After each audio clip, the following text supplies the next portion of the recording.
के तपाईको एनसेलको सिमबाट ब्यालेन्स हराइरहेको छ वा तपाईले कुन समयमा कति रुपैयाँ कसलाई ब्यालेन्स ट्रान्सफर गर्नु भएको छ बिर्सिनु भयो नादिनुस्। आजको यो भिडियोमा हामीले पठाएको एनसेल ब्यालेन्स कसलाई कति रुपैयाँ र कुन समयमा पठाएका छौं त्यसको सम्पूर्ण जानकारी कसरी लिने भन्ने सन्दर्भमा आजको यो भिडियोमा हामी चर्चा गर्नेछौं। नमस्कार, मेरो नाम सारा चौधरी, यहाँहरु सम्पूर्ण स्वागत गर्न चाहन्छु मेरो युट्युब च्यानल टेकटेकमा।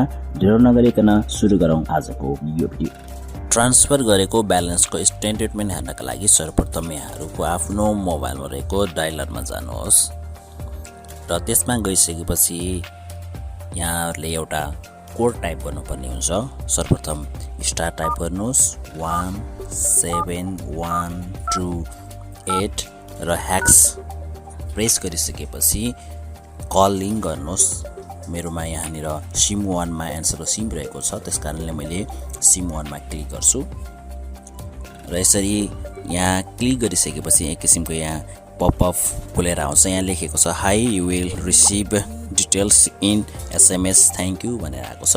यसरी हाम्रोमा एक किसिमको एसएमएस आइसकेको छ र यो एसएमएस मा हामीले कसलाई र कुन समयमा कति रुपैयाँ वा हामीले थाहा नपाइकन कसले आफ्नो मोबाइलमा ब्यालेन्स ट्रान्सफर गरेको छ त्यो जानकारी यहाँनिर एसएमएस मार्फत आइसकेको छ। यहाँ लेखेको छ hi your last one balance transfer transaction 1RS20.00 balance transferred to 977988262 यसरी नम्बर दिएको छ र यो 2020 डिसेम्बर 23 मा 20 अर्थात 8:44 मा ट्रान्सफर गरिएको हो भन्ने कुरा यो एसएमएसबाट थाहा पाउन सक्छ। यसरी मैले एउटा मात्र ब्यालेन्स ट्रान्सफर गरेको छु, त्यसकारणले गर्दा यहाँ एउटा मात्र आएको छ। यसरी तपाईले कतिवटा ब्यालेन्स ट्रान्सफर गर्नुभएको छ, कति पटक ब्यालेन्स ट्रान्सफर गर्नुभएको छ त्यसको सम्पूर्ण जानकारी यहाँले एसएमएस मार्फत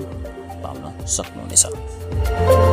यसरी यहाँहरुले *17128 ह्याक्स टाइप गरेर कलिङ गरिसकेपछि यहाँले एसएमएस मार्फत यहाँको ब्यालेन्स ट्रान्सफरको स्टेटमेन्ट सजिलैसँग एसएमएस मार्फत पाउन सक्नुहुनेछ। हवस् त आजको भिडियो यति नै। यहाँहरुलाई मेरो भिडियो कस्तो लाग्यो कृपया सल्लाह सुझावको लागि कमेन्ट गरिदिनु होला र यहाँलाई मेरो भिडियो मन परेको छ भने लाइक गरिदिनु होला। सँगसँगै यी र यस्ता विभिन्न किसिमका टेक्नोलोजी रिलेटेड भिडियोहरु हेर्न चाहनुहुन्छ भने मेरो युट्युब च्यानललाई सब्स्क्राइब गर्न नभुल्नु होला भन्दै आजको भिडियोबाट म सागर चौधरी बिदा हुन्छु। हवस् त, नमस्कार।